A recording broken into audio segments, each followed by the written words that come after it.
الحمد للہ والصلاة والسلام علی محمد رسول اللہ اما بعد فاعوذ باللہ من الشیطان الرجیم بسم اللہ الرحمن الرحیم قال رسول اللہ صلی اللہ تعالی علیہ وسلم انما الاعمال بالنیات صدق اللہ مولانا العظیم۔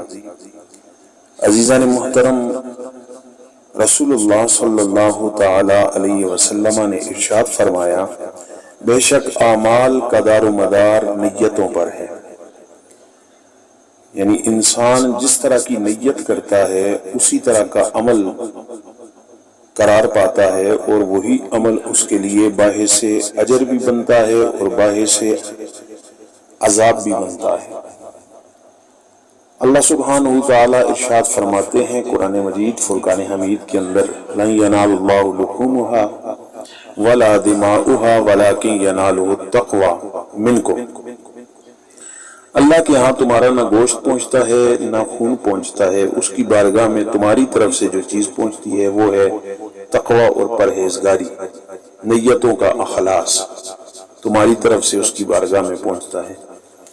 یعنی اعمال جو ہیں ان کو نہیں دیکھا جاتا، بلکہ اعمال کی نیت کو دیکھا جاتا ہے کہ کس نیت سے عمل کیا جا رہا ہے۔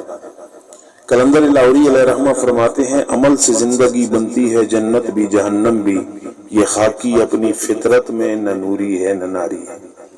تو اعمال کے اندر اخلاص پیدا کیجئے، نیتوں کو کامل کیجئے۔ اگر نیت خالص ہوگی تو انشاءاللہ عمل تھوڑا دنیا میں بھی فائدہ دے گا، آخرت میں بھی فائدہ دے گا، لیکن اگر عمل زیادہ ہے اور نیت ہی خالص نہیں ہے تو وہ عمل بیکار ہے، اس کا کوئی فائدہ نہیں ہے۔ لہٰذا اپنے اعمال کی درستگی کیجئے اخلاص نیت کے ساتھ، تاکہ دنیا و آخرت کی سعادتیں ہمارا مقدر ہو سکیں۔ وآخر دعوانا ان الحمد للہ رب العالمین۔